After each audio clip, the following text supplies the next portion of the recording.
शरीपदम मुकद्दस गार में हरनों की खाल के बने हुए बिस्तर पर बैठा हुआ था। उसकी नजरें सामने दीवार पर जमी हुई थीं, जहां एक इंतहाई करीब शक्ल की पहाड़ी मकड़ी मौजूद थी, जिसकी छोटी लेकिन इंतहाई तेज सुर्ख आंखें इस तरह नजर आ रही थीं जैसे तेज बल्ब जल रहे हों। आका, कामकी हाजिर है। मकड़ी के मुंह से इंसानी आवाज सुनाई दी।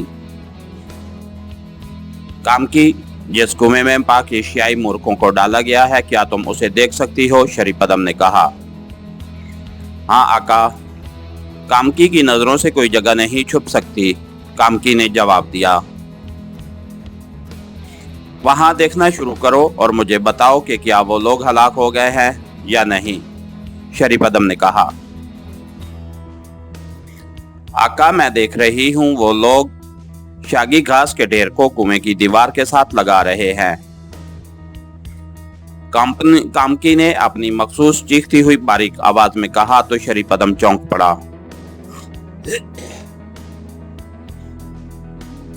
ढेर को दीवार के साथ लगा रहे हैं, मगर क्यों? शरीपदम ने इंतहाई हैरत भरे लहजे में कहा। मैं ये तो नहीं बता सकती, सिर्फ जो कुछ मैं देख रही हूँ वो ही बता सकती हूँ आका, कामकी ने जवाब दिया। ठीक है, देखकर बताती रहो, शरीपदम ने होंठ चबाते हुए कहा। आका, अब वो ढेर को आग लगा रहे हैं, कामकी ने चंद लम्हों बाद कहा तो शरीपदम चौंक पड़ा। उसके चेहरे पर अचानक मुसर्रत के तसरात उभर आए। नादान मूर्ख, वो खुद अपने आप को हलाक कर रहे हैं, इस आग ने तो कुएं को चटखा देना है। ये कैसे बच सकेंगे? मैंने तो यही चाहा था कि जैसे जैसे वक्त गुजरेगा घास में हरारत बढ़ती जाएगी और वो रात के किसी पैर जलकर राख हो जाएंगे, लेकिन ये तो खुद अपने हाथ से अपने आप को हलाक कर रहे हैं। हा हा हा, शरीपदम ने खुद कलामी के अंदाज में बड़बड़ाते हुए कहा। आका, वो अपना लिबास उतार रहे हैं, कुआं जलते हुए तनूर की तरह देखने लग गया है, कामकी ने कहा। ऐसा ही होगा, बिल्कुल ऐसे ही होगा, और अभी ये लोग हलाक हो जाएंगे, शरीपदम ने मुसर्रत भरे लहजे में कहा। आका, आका, कुएं की दीवारें तड़कने लग गई हैं और एक जगह तड़क गई है, कामकी ने अचानक कहा। उसके बावजूद ये अभी तक जिंदा है? क्या वाकई ये जिंदा है? शरीपदम ने चीख कर कहा। हाँ आका, और आका, अब वो आग बुझाने की कोशिश कर रहे हैं, लेकिन आग नहीं बुझ रही, कामकी ने बाकायदा तबसरा करने के अंदाज में बोलते हुए कहा। अब ये आग नहीं बुझ सकती, शरीपदम ने कहा। आका, आका, वो उस टूटे हुए हिस्से पर चढ़ रहे हैं। चंद लम्हों की खामोशी के बाद कामकी ने चीख कर कहा तो शरीपदम बेइख्तियार उछल पड़ा। क्या क्या कह रही हो? कहाँ चढ़ रहे हैं और कैसे? शरीपदम ने ऐसे लहजे में कहा जैसे उसे कामकी की बात समझ में ना आई हो। आका, वो सब उस टूटे हुए हिस्से में पहुंच गए हैं और आका, अब वो रेंगते हुए बाहर आ रहे हैं, कामकी ने थोड़ी देर बाद कहा तो शरीपदम के चेहरे पर इंतहाई हैरत के तसरात उभर आए। क्या क्या ये कोई रास्ता है? शरीपदम ने हैरत भरे लहजे में कहा। हाँ आका, ये रास्ता है, और आका, वो अब बाहर आ गए हैं, खुली जगह पर। वो उस कुएं से बचकर बाहर आ गए हैं, कामकी ने तेज लहजे में कहा तो शरीपदम के चेहरे पर चंद लम्हों तक तो ऐसे तसरात उभर आए जैसे उसे कामकी की बात पर यकीन ना आ रहा हो। आका, वो सब आगे बढ़ रहे हैं और वो सब सही सलामत हैं, कामकी ने कहा। ओह ओह, ये मौत के मुंह से बाहर आ गए हैं। ओह ओह, ये कैसे हो गया? ठीक है, तुम जाओ, मुझे अब इनके बारे में कुछ और सोचना होगा, शरीपदम ने कहा तो मकड़ी यकलख धुआं बनकर गायब हो गई। अब दीवार बिल्कुल सपाट थी। ये कैसे लोग हैं? ये कैसे बचकर बाहर आ गए? ओह, ये सब क्या हो रहा है? हाँ, मुझे अब अपनी सबसे ताकतवर शक्ति को हरकत में लाना होगा, चाहे मुझे उसे कितनी बड़ी भीड़ ही क्यों ना देनी पड़े। काली माशी की शक्तियां भी बेकार हो गई हैं। इस हबशी ने उनकी सिरदार की गर्दन तोड़ दी है। न जाने ये कैसे लोग हैं, शरीफद्दम ने खुद कलामी के अंदाज में बड़बड़ाते हुए कहा, और उसके साथ ही वो उठकर खड़ा हो गया।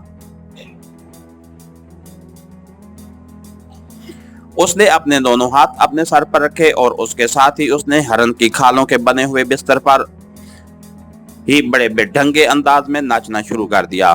उसके साथ साथ वो ऊंची आवाज में नामानूस से अल्फाज बोलता जा रहा था कि अचानक कार में एक धमाका हुआ और हर तरफ दबीज धुआं सा फैलता चला गया। उसके साथ ही शरीफद्दम ने नाचना बंद कर दिया और दोनों हाथ सर से हटाकर वो आलती पालती मारकर बिस्तर पर बैठ गया।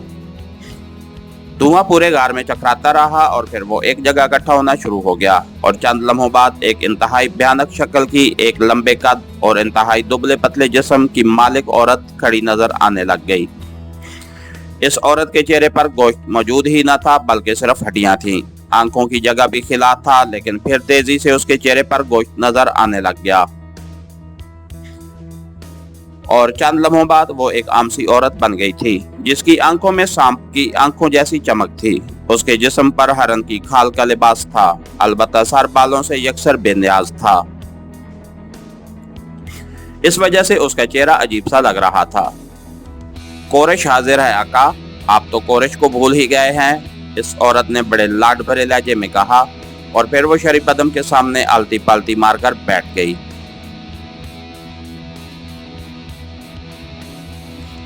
तुम्हें उस वक्त बुलाया जाता है कोरेश, जब मामलात किसी के बस में नहीं रहते, शरीफद्दम ने सख्त लहजे में कहा। कोरेश हाजिर है आका। इस औरत ने इस बार मुअद्दबाना लहजे में कहा। तुम्हें यहाँ आते हुए हालात का इल्म तो हो गया होगा, शरीफद्दम ने कहा। हाँ आका, ये पाक एशियाई रोशनी के लोग हैं, इसलिए कोरेश बावजूद इंतहाई ताकतवर होने के उन्हें बराह रास्त हलाक नहीं कर सकती। अलबत्ता कोरेश इतना कर सकती है कि उन्हें काशाम जादू के इलाके में पहुंचा दे। इस वक्त काशाम जादू की शक्तियां इतनी ताकतवर हैं कि वो उनकी रोशनी को बुझा भी दें और उन्हें हलाक भी कर सकें, कोरेश ने कहा। हाँ, पहले यही तजवीज थी, लेकिन फिर उन्हें यकीनी मौत वाले कुएं में फेंक दिया गया। लेकिन ये वहां से भी बच गए। लेकिन तुम क्या करोगी, शरीफद्दम ने कहा। आका, बड़ी आसान बात है। ये जैसे ही किसी गार में दाखिल होंगे, मैं उन पर कोरशा जादू फूंक दूंगी। कोरशा जादू से ये बेहोश हो जाएंगे और फिर मैं परोश को बुलाऊंगी और परोश इन्हें उठाकर वहां पहुंचा देगा, कोरेश ने जवाब दिया। लेकिन परोश इस रोशनी के हिसार को कैसे पार करेगा जो काशाम जादू के गिर्द मौजूद है, शरीफद्दम ने कहा। परोश पर यह हिसार असर नहीं करेगा आका, क्योंकि परोश भी उनके धर्म का जिन है, लेकिन है वो भी शैतान का दरबारी, कोरेश ने कहा। अगर ऐसा है तो फिर परोश से कहो कि वो इनको यही खत्म कर दे ताकि मुझे इत्मीनान हो जाए, शरीफद्दम ने कहा। हाँ, ऐसा हो सकता है, लेकिन फिर उसे उसकी मतलूबा पेंट देना होगी आका, कोरेश ने कहा। उसकी क्या भेंट हो सकती है, शरीफद्दम ने पूछा। वो जो भी तलब करे आका, क्योंकि वो शैतान का दरबारी है, कोरेश ने कहा। ठीक है, पहले उससे बात कर लो, शरीफद्दम ने कहा। जो हुक्म आका, कोरेश ने कहा और फिर उसने आंखें बंद कर ली और तकरीबन 10 मिनट तक वो आंखें बंद किए बैठी रही और फिर उसने आंखें खोल दी।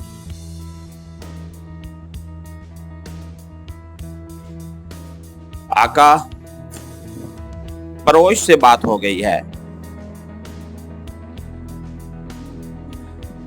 वो इन दुश्मनों का खात्मा यहाँ करने पर तैयार हो गया है, लेकिन वो बिंट में आपकी 10 शक्तियां मांगता है ताकि शैतान के दरबार में उसकी इज्जत बढ़ जाए। कोरश ने कहा,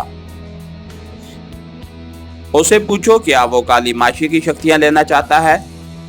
वो भी बड़ी शक्तियां हैं जो हमारे चेले ने यहाँ भेजी हैं, लेकिन उनकी सरदार को हमारे दुश्मनों ने हलाक कर दिया है, इसलिए अब बाकी 14 शक्तियां हमारे लिए बेकार हो चुकी हैं। शरीपदम ने कहा, मैं पूछती हूँ आका। कोरेश ने कहा, और एक बार फिर उसने आंखें बंद कर ली और फिर उसने इस बार पहले से जल्दी आंखें खोल दी। वो तैयार है आका। बल्कि वो 10 की बजाय 14 शक्तियां मिलने पर खुश हो गया है। कोरेश ने कहा, ठीक है, मुझे कोई इतराज नहीं, लेकिन शर्त यह है कि वो हमारे सामने दुश्मनों का खात्मा कर दे। बुलाओ उसे ताकि हम उससे बराह रास्त बात कर सकें। शरीपदम ने कहा तो कोरेश ने इस बात में सर हिलाते हुए एक बार फिर आंखें बंद कर ली। चंद लम्हों बाद उसने आंखें खोल ली तो उसके चेहरे पर मुसरत के तसरात उभर आए थे। वो आ रहा है आका, कोरेश ने कहा, और चंद लम्हों बाद ही गार में अचानक एक बड़ा सा हेउला नजर आने लग गया और फिर ये हेउला मुजस्सिम हो गया तो ये एक देव हैकिल सांड की तरह पला हुआ आदमी था, जिसका चेहरा बड़ा था और आंखों में सफेदी नुमाया थी। उसकी पेशानी तंग थी और सर पर बड़े बड़े बाल कांटों की तरह खड़े थे। उसने स्याह रंग का चुस्त लिबास पहना हुआ था। उसे देखते ही अंदाजा हो जाता था कि वो बेपनाह ताकत का मालिक है। परोश आ गया है आका, उस आने वाले ने इंतहाई भारी और कड़कदार लहजे में कहा। मेरे बारे में जानते हो परोश?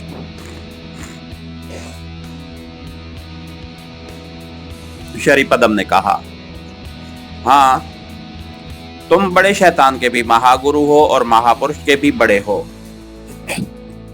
परोश ने कहा और उसके साथ ही वो जमीन पर आलती बालती मारकर बैठ गया। हमने कोरेश के जरिए तुम्हें इसलिए बुलाया है कि हमारे दुश्मन रोशनी के धर्म के लोग हैं और उनके पास रोशनी का कलाम मौजूद है। इसलिए हमारी सबसे ताकतवर शक्ति कोरेश भी उन पर वार नहीं कर सकती, जबकि हमें बताया गया है कि तुम पर यह रोशनी का कलाम असर नहीं करता क्योंकि तुम भी उनके धर्म के हो। क्या वाकई ऐसा ही है? शरीपदम ने कहा, हाँ, मैं पैदाइशी तौर पर उनके धर्म का हूँ, मैं शक्ति नहीं हूँ। उसके बाद मैं बड़े शैतान का दरबारी बना हूँ। मैंने शैतान के लिए ऐसे ऐसे काम किए हैं कि बड़े शैतान ने खुश होकर मुझे अपना दरबार में नुमाया जगह दी है, और मुझ पर रोशनी का कलाम इस कदर असर नहीं कर सकता जिस कदर तुम्हारी शक्तियों पर कर सकता है। मुझ में इतनी ताकत है कि मैं एक लम्हे में उनकी चटनी बनाकर रख दूंगा। परोश ने बड़े फाफराना लहजे में कहा, तुमने बिंट में 10 शक्तियां मांगी थी, लेकिन हम तुम्हें 14 देंगे, और ये 14 भी महान शक्तियां हैं, बशर्ते कि तुम हमारे सामने उनका खात्मा कर दो। हम उनकी लाशों की अपने हाथों से हत्या करना चाहते हैं। शरीपदम ने कहा, तो फिर उन्हें यहाँ गार में बुलवा लो। तुम भी यहाँ मौजूद हो और कोरेश भी। मैं तुम्हारे सामने उनका खात्मा कर देता हूँ। परोश ने कहा, नहीं, ये मुकद्दस गार है और यहाँ हमारी तमाम शक्तियां मौजूद हैं। रोशनी का कलाम अगर यहाँ दाखिल हो गया तो हमारी तमाम शक्तियां खत्म हो जाएंगी, इसलिए ये खेल कहीं और खेला जा सकता है। शरीपदम ने कहा, लेकिन मैं खुली फिजा में उनके सामने नहीं जा सकता। मुझे अपनी ताकत के इस्तेमाल के लिए कुछ अंधेरा चाहिए, क्योंकि मैं बहरहाल शैतान के दरबार से वाबस्ता हूं और शैतान अंधेरे का आका है। परोश ने जवाब देते हुए कहा, लेकिन उन्हें गार में कैसे लाया जाए? पहले भी मैंने अपनी मखसूस बू वहां पहुंचाई थी। शरीपदम ने कहा, तुम बेफिक्र रहो, तुम मेरे साथ किसी बड़े से गार में चलो, तुम्हारी वजह से वो वहां आ जाएंगे और मैं उन्हें हलाक कर दूंगा, परोश ने कहा। कोरेश, तुमने भी हमारे साथ रहना है, शरीपदम ने कहा। आका, मैं उन पर बराह रास्त हमला नहीं कर सकती, कोरेश ने कहा।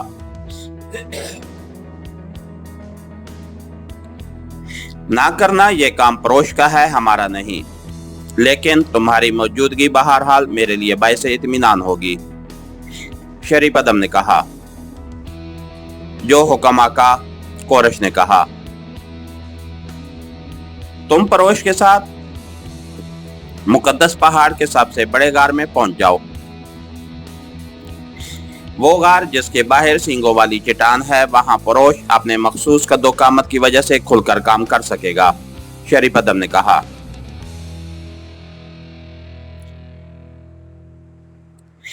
मैंने देखा हुआ है वो गार, आओ परोश, कोरेश ने उठते हुए कहा।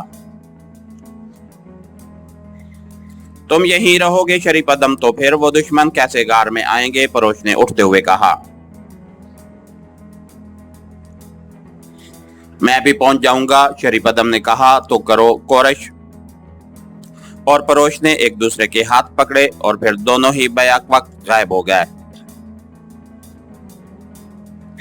तो शरीपदम ने मुंह ही मुंह में कुछ पढ़कर जमीन पर जोर से फूंक मारी तो जमीन फटी और उसमें से एक काले रंग का बड़ा सा चूहा बाहर आ गया, जिसके 2 दांत बाहर को निकले हुए थे। हुक्म आका, ताबूर हाजिर है, इस चूहे ने इंसानी आवाज में कहा। ताबूर, मैंने दुश्मन के खात्मे के लिए जो इक़दामात किए हैं, क्या तुम उनसे मुतमईन हो, शरीपदम ने कहा। हाँ आका।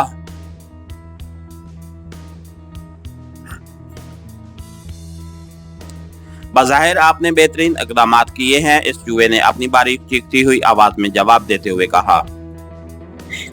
बज़ाहिर का क्या मतलब हुआ, खोलकर बात करो, शरीपदम ने गुस्सीले लहजे में कहा। क्षमा कर दीजिए महाराज, मैंने इसलिए बज़ाहिर का लफ्ज अदा किया है कि आपके दुश्मन बेहद खतरनाक हैं। परोश से मुकाबले का कुछ भी नतीजा निकल सकता है, चूहे ने अपनी मखसूस आवाज में जवाब देते हुए कहा। तुम्हारा मतलब है कि ये दुश्मन इस ताकतवर जिनका खात्मा कर सकते हैं, मगर कैसे, शरीपदम ने इंतहाई हैरत भरे लहजे में कहा।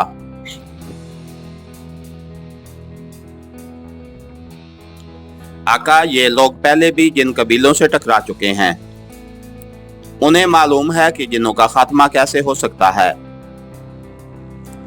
अगर तो परोश ने उन्हें कोई मोहलत दिए बगैर हलाक कर दिया तो वो हलाक हो जाएंगे, और अगर उन्हें थोड़ी सी भी मोहलत मिल गई तो फिर कुछ भी हो सकता है, ताबूर ने जवाब देते हुए कहा। ऐसी सूरत में मुझे क्या करना चाहिए, शरीपदम ने कहा। आका, परोश की बात मान लें, आप बड़े गार में जाएं, आपकी बू सूंघकर आपके दुश्मन वहां पहुंच जाएंगे, लेकिन उससे पहले आप कोरेश के जरिए काशान गांव में मौजूद महापुरुष के 4 आदमियों को यहां बुलवाएं। वो गार से बाहर मौजूद रहेंगे, उनके पास असला होगा। अगर तो परोश ने आपके दुश्मनों का खात्मा कर दिया तो ठीक, वरना आप उन महापुरुषों को हुक्म दे दें, वो गार में दाखिल होकर फायर खोल देंगे और इस तरह अचानक फायरिंग से आपके दुश्मन हलाक हो जाएंगे, ताबूर ने कहा। ओह, ये इंतहाई ठीक रहेगा, अब तुम जा सकते हो, शरीपदम ने इत्मीनान भरे लहजे में कहा। तो चूहा दोबारा फटी हुई जमीन में गायब हो गया और जमीन बराबर हो गई। इसके साथ ही हमारी आज के एपिसोड का इख्तिताम हुआ। कहानीगर चैनल को लाइक कीजिए, सब्सक्राइब कीजिए और बेल आइकन को प्रेस कर दीजिए ताकि हर आने वाली नई वीडियो आप तक बर वक्त पहुंच सके। शुक्रिया।